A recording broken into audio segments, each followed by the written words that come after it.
سلام دوستای عزیز، شهر مالمو هستم، یکی از بهترین شهرهای سویدن هستم. آمدم بیخی یک ساختمان است که نماد سویدن است. همچنین فیلمشان همینجا میبینین. ساختمان خیلی بلند است و این ساختمان یعنی نماد سویدن است. بعد میریم نگاه میکنیم که کم اگر بتانم معلومات هم برای از این ساختمان بر شما بدم.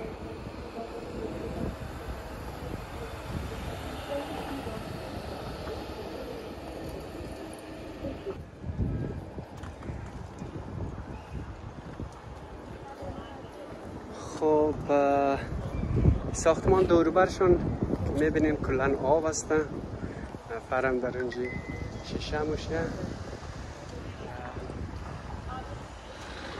یک دفعه بریم چی دور از این ساختمان را براتون نشان میتونم.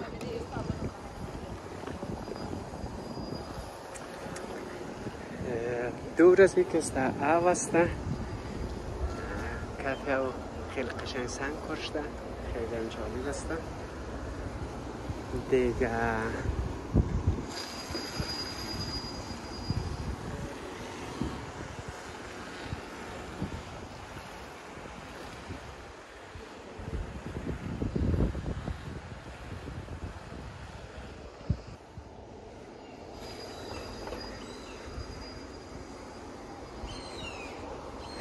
مثل یک دور از این بر شما نشان میتونم. بعدشان چی میکنیم؟ یک سری معلومات های احتمالاً باید داشته باشه که مورا برایتان اگر بتانم یعنی یک توضیح بدم.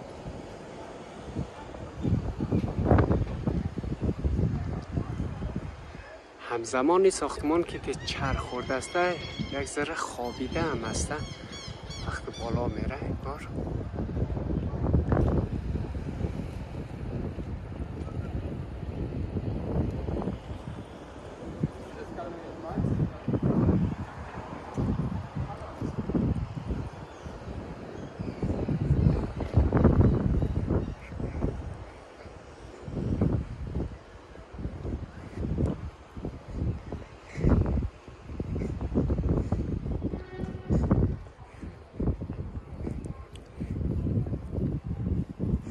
در ورودیش هم از اینجا هستن.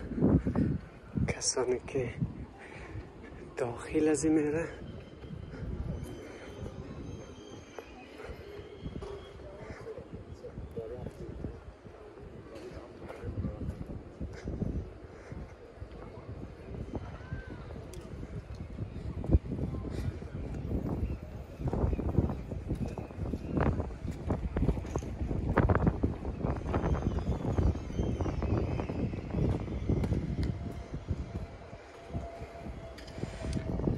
دوستای عزیز. یک سری معلومات داره اینجا.